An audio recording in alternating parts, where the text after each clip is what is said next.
Audio's fine?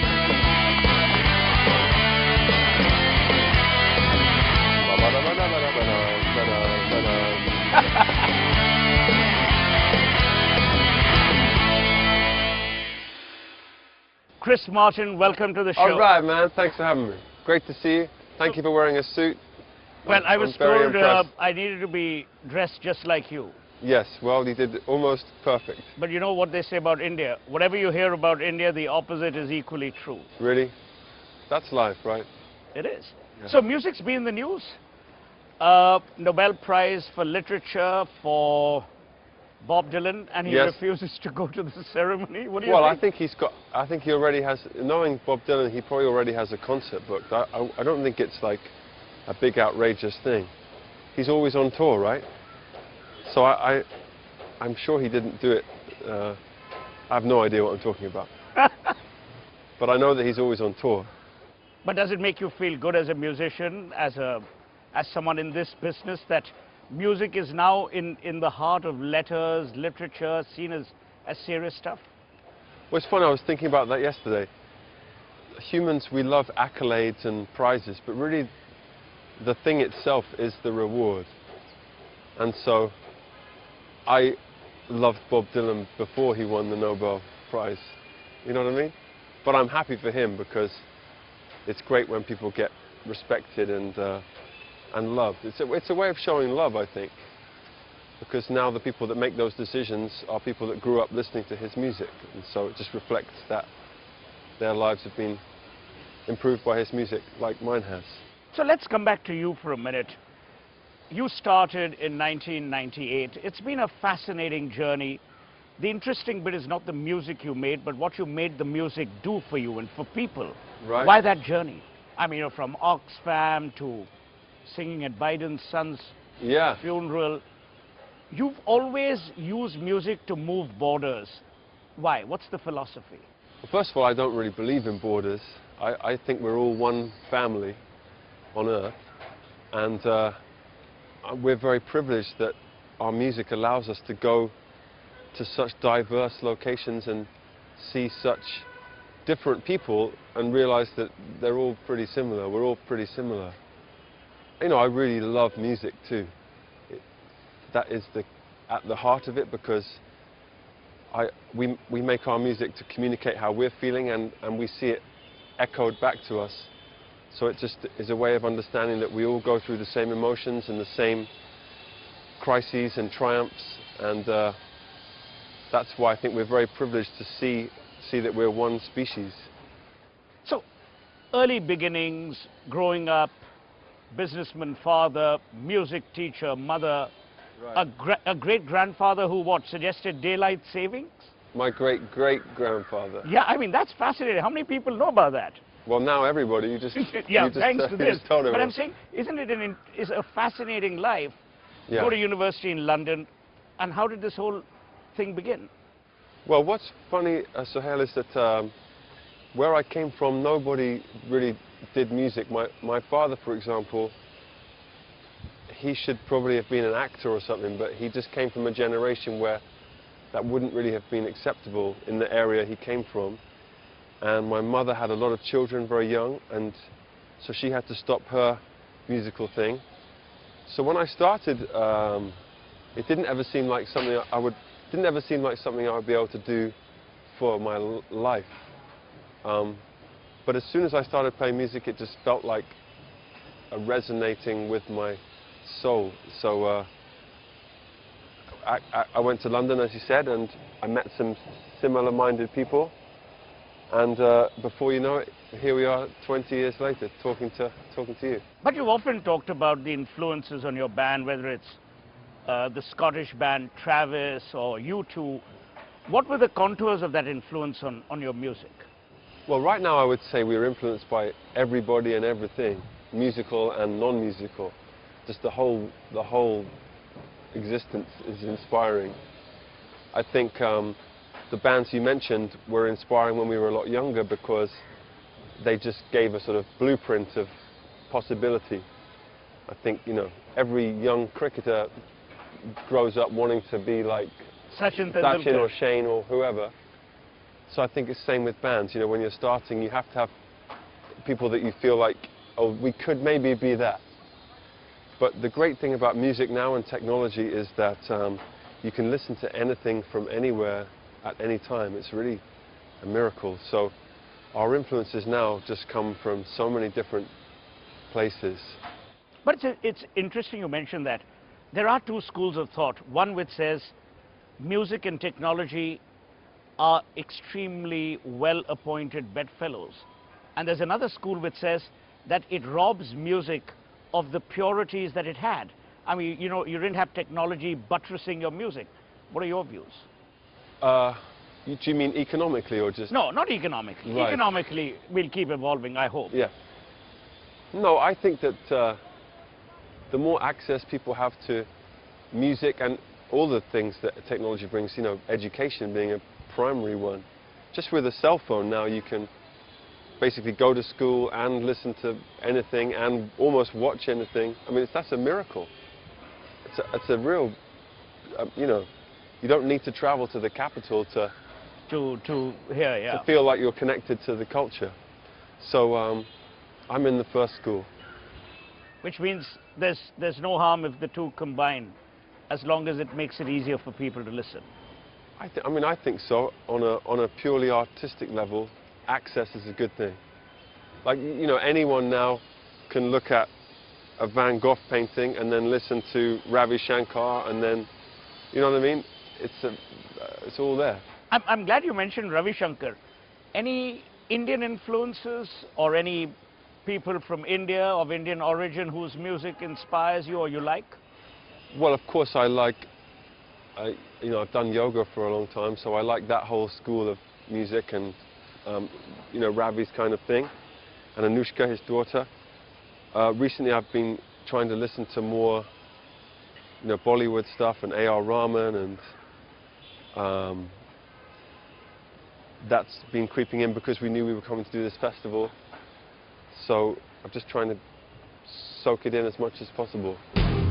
Each of us as an individual, we were all put here equally, I think. And so we're all equally responsible. And what Global Citizen is so good at is mobilizing, especially young people, to action and to becoming involved in not just politics, but, you know, social change and an ethical way of living.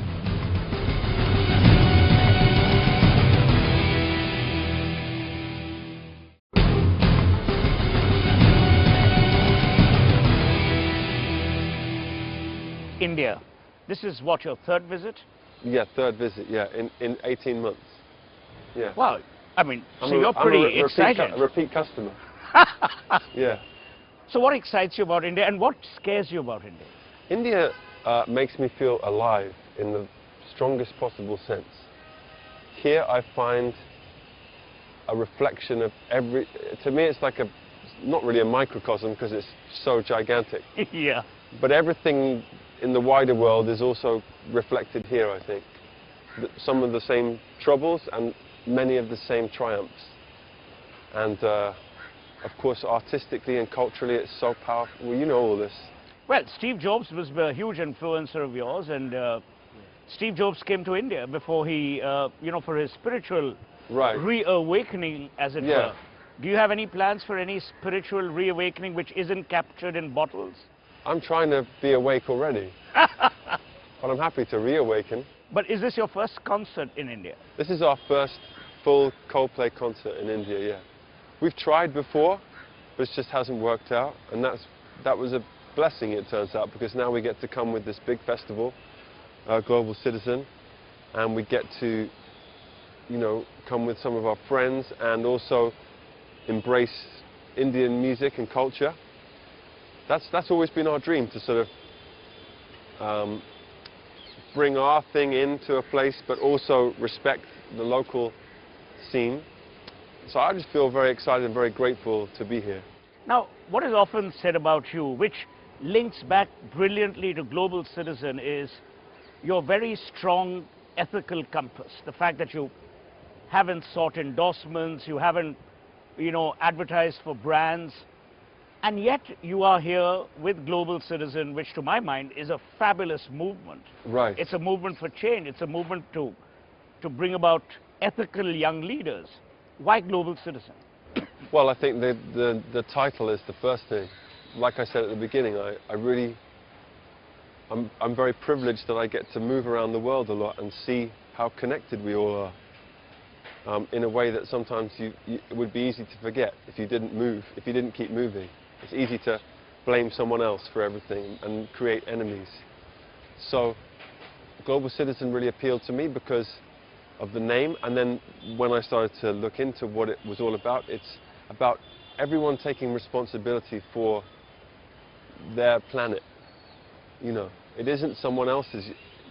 The world is yours. But there is a lot of divisiveness. Absolutely, but each of us as an individual, you know, we were all put here equally, I think. And so we're all equally responsible. And what Global Citizen is so good at is mobilizing, especially young people, to action and to becoming involved in not just politics, but, you know, social change and, you know, an ethical way of living and a sustainable way of living. Now, musicians, by and large, are amongst the top percentile in terms of sensitivity. Right. The world has gone through a lot of trauma.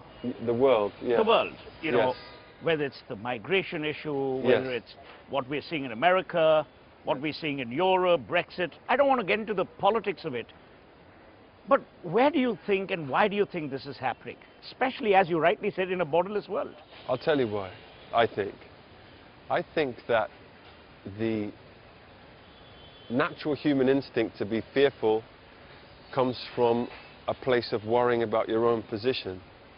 And in parts of Europe and definitely in parts of America, there are a lot of people who rightfully have been a bit left behind by globalization, because capitalism in its essence is always trying to increase profits. So we'll always go and manufacture cheaper. So that means people, once a country's got to a certain level, they move all the jobs somewhere else. Then that sucks the life out of that place. That's what's happened in America and what's happened in a lot of places in Europe. So it's understandable why these things are going on, and I think that our generation and the generation following have to work out a way to encourage growth and everything, but also not to leave people behind in the search for ever-increasing profit margins. Do you worry when you see leadership across the world in more and more developed countries become more strident, at times more ruthlessly divisive? I don't worry, because my philosophy on life is to really trust where we're going, and I feel like what we're going through at the moment is a contraction. It's people who aren't so keen on thinking of the world as one place. They're shouting very loudly right now, and maybe that will allow the door to open for the next wave of leaders who do see us as one community. So I have faith in the future. Let's try and understand very briefly, as we come perilously close to the end of our conversation. You've had a very seriously interesting view on religion. And you've almost invented a new word, the all-theist. All-theist, and you said, oh, if I had a favorite god, it'd be Zeus. Why? Zeus. Well, I was thinking about, because people keep, you know, people say, what's your faith, what's your religion? And just as a joke, I said, well, I'm an all-theist. You know, I believe in everything and everyone. And it's true, I really do. If you look hard enough, you can see God everywhere and in every person. And it's just taken me a long time to be brave enough to say that on TV. But even yesterday when I was driving through Mumbai, you know, everybody is magical to me. So you have a perfect fit then with the Global Citizen, because in many ways you see yourself as borderless from within, right? I see myself as just the same as everybody else. And I was born in the place I was born, and so I get given this nationality and stuff, but I see also that I could have been born 2 miles away from here, or in Thailand, or so yes. Finally, when you look back at, and I'm not even talking about the musical career, because That's well documented. I don't even want to get into your personal areas, but what are the things that you wish you had and the things you wish you hadn't done? I'm not even talking about regrets. What are the things you say, oh God, I wish I'd done that differently or hadn't done that at all? No, I don't feel that way. I trust life, and I feel like if I'd done anything differently, I might not be able to sit here talking to you. So I'm grateful for the whole journey. With the Gateway of India as the backdrop. With the beautiful gateway. On TV, this will look like it's fake, though. People will think we're in a studio. Actually, they won't, because I don't know if they'll be able to redo so many birds and this iconic building, the Taj. Finally, when I look back at Coldplay and I see all the music you've done over the years, and this is not a cliche, I don't see this as a band with a difference.